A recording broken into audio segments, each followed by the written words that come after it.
The movie opens with a terrorist leader named Dorian. She's getting ready to set off a bomb near a store, with the intention of targeting two local Irish officials. Unfortunately, a female teacher and some students happened to be passing by and got caught in the blast. After the attack, Dorian and her group swiftly changed their car to avoid leaving any evidence behind. Then, Dorian left the city and went far away until things quieted down. The scene then switched to a middle-aged man named Finbar. He's with the sheriff, and they share a hobby of shooting. Unbeknownst to the sheriff that Finbar is actually a hitman. After their shooting practice, Finbar goes back to his home in a remote village. His neighbor, Rita, is a kind woman who treats him like family and often invites him over for meals. One day, as Finbar hurries home after having dinner at Rita's place, he discovers a leaf on his car's windshield. This leaf is a signal for Finbar that he has a ruthless hitman mission to carry out. He finds a photo and the location of his target inside the car. Without wasting time, Finbar heads to the city where his target, Raymond, is supposed to be at a cafe. Finbar arrives at the cafe and begins monitoring Raymond, who used to be a ruthless gang member, but has since turned his life around and become a gospel singer. Not long after, Finbar successfully kidnaps Raymond and takes him to a secluded area. He forces Raymond to dig a hole, where a pine tree will serve as his grave. Interestingly, all the young pine trees in that area represent the graves of Finbar's previous targets. After Raymond finishes digging, Finbar gives him 2 minutes to say his last words. Raymond admits his past as a cruel gangster, but explains that he has changed and now understands the true meaning of life and happiness. He believes that as long as Finbar continues to be a hitman, he will never find peace in his heart. Finbar is moved by Raymond's words, but ultimately goes through with eliminating him. The story then introduces a man named Robert, who acts as the middleman between clients and hitmen. He's currently giving a task to a young hitman named Jack. Shortly after, Finbar arrives to collect his payment from Robert for successfully completing his job. Robert's wife, Samantha, greets Finbar as he crosses paths with Jack. Later, Finbar goes into Robert's office and reports that he has successfully eliminated Raymond as per the assignment. Robert pays him and praises Finbar for his efficiency and speed in carrying out the job. However, Finbar can't get Raymond's words out of his mind, and he eventually expresses his desire to retire from being a hitman. Robert is taken aback by Finbar's sudden decision to retire. At first, he tries to persuade Finbar to reconsider, but Finbar is resolute in his decision. He plans to start a new life as a farmer. Robert, who has known Finbar for a long time, ultimately respects his choice. Later, Finbar goes to a store to buy plant seeds, as he is embarking on a new career as a farmer. In the end, he returns home and begins farming on the land near his house. Rita is pleased, as she now knowing Finbar's true intentions. The next day, Finbar coincidentally encountered a young girl named Moya while she was fishing. They both lived in the same village.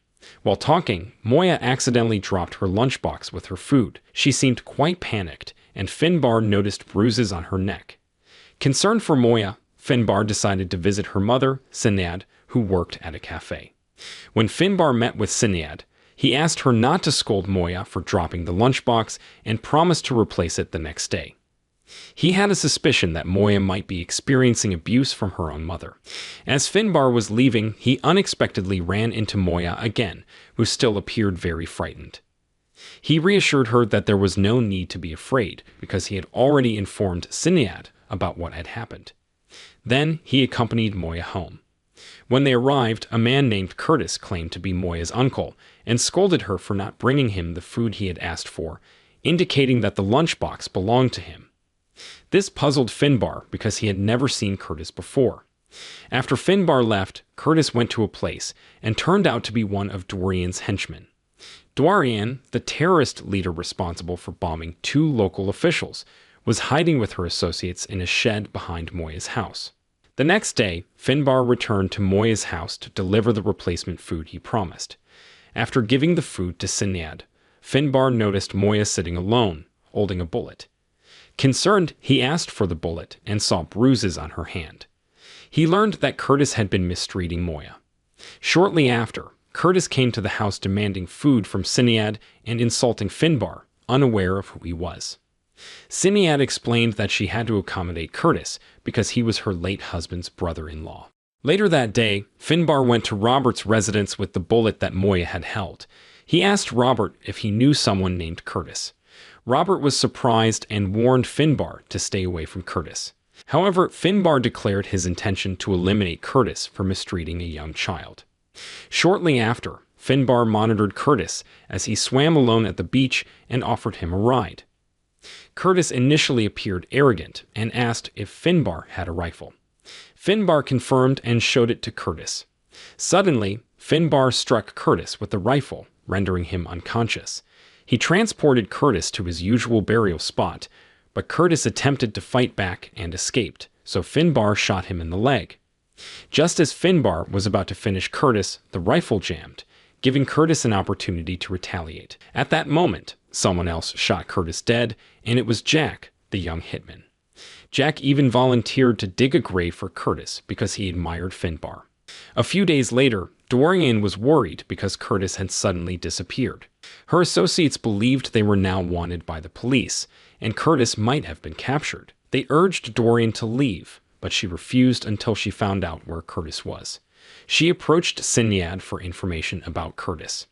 Sinead suggested that Curtis might have left because he was tired of being Dorian's henchman. Angry, Dorian threatened Sinead, but then listened to her advice to seek out Robert, the most respected person in the area. Before meeting Robert, Dorian returned to the shed to get her pistol, and she noticed a bullet missing from her gun. Not long after, she arrived at Robert's house and asked him about Curtis. Robert pretended not to know Curtis, but Dorian stepped on a bullet like the ones in her pistol, realizing the truth. Robert admitted that Finbar had killed Curtis, but he swore he never ordered it. Dorian thanked him but then shot Robert in the head. Samantha heard the gunshot and tried to enter but was stopped by Dorian. She threatened Samantha, not wanting her to see her face. Later, Dorian and her associates took the money they found in Robert's desk drawer and left. An hour later, Jack met with Finbar and informed him about Robert's murder. They rushed to Robert's house, where Finbar asked Samantha about what had happened. Samantha didn't see the killer, but overheard a woman mentioning Curtis. Finbar realized he might be the next target for revenge over Curtis's death. He burned all the documents in Robert's office and told Samantha to seek help from the police once they were gone. Meanwhile, Dorian and her associates stopped at a plant seed store to find out where Finbar's house was. They pretended to be Finbar's relatives and got the information from the store owner. They infiltrated Finbar's house and saw an old photo of him as a former colonel in the Irish Army. Finbar and Jack were on their way home when they noticed the lights on in his house, realizing someone had broken in. They decided to watch from a hill to identify the intruder. The next morning, Dorian, frustrated by Finbar's absence, damaged his car. Jack considered shooting her, but Finbar stopped him. Rita confronted Dorian for her behavior, but Dorian attacked and knocked her out. After Dorian and her group left, Finbar and Jack took Rita inside for safety. Finbar instructed Jack to watch over Rita, while he would go after them and eliminate them. Shortly after, Finbar decided to search for Dorian's group at their hideout. Unfortunately, he didn't find them there, but he now knew they were terrorists. Meanwhile, Dorian and her associates attended a soccer match, still searching for Finbar. Finbar arrived at the match and spotted them first. When Dorian went to the restroom, Finbar followed and hid behind a wall. Suddenly, he appeared from behind and pointed his weapon at her. Thinking that Finbar had killed Curtis under orders, Dorian asked who had ordered him. Feeling trapped, Finbar lied and told her to meet him at a cafe later that night if she wanted to know. Dorian hesitated initially, wanting him to reveal it immediately, but Finbar urged her to finish him off instead, so she'd never know who gave the order. In the end, Dorian agreed to the deal. Before meeting at the cafe, it was clear that Dorian's group had prepared a bomb. That night, Dorian and Finbar finally met at the cafe where Sinead worked. Dorian immediately demanded that Finbar reveal who had ordered him to kill Curtis. However, at the same time, Jack suddenly appeared and claimed that he was the one who had ordered Finbar to kill Curtis. Upon learning this, Dorian, who was carrying a pistol, shot Jack without hesitation, causing chaos in the cafe. One of Dorian's associates was shot by Finbar, while Jack, injured, managed to return fire. For the second time, Finbar took down one of Dorian's associates, injuring their arm. Shortly after that, one of Dorian's associates outside tried to throw a bomb into the cafe, but Finbar prevented it. After the explosion, Dorian hurriedly fled. However, before leaving, she killed Jack. When Finbar was about to chase after her, one of Dorian's associates was still alive, and they engaged in a fight. Eventually, Finbar confirmed that all of Dorian's associates were dead. Afterward, he pursued Dorian, who was heading towards a church. In the end, Finbar reached the church and met Dorian, but she had lost too much blood and died on the spot. A few days later, Finbar was having a conversation with Rita. Finbar wanted to say goodbye to Rita because he planned to start a new life in California, United States. He promised to visit Rita every month, and that's how the movie concluded.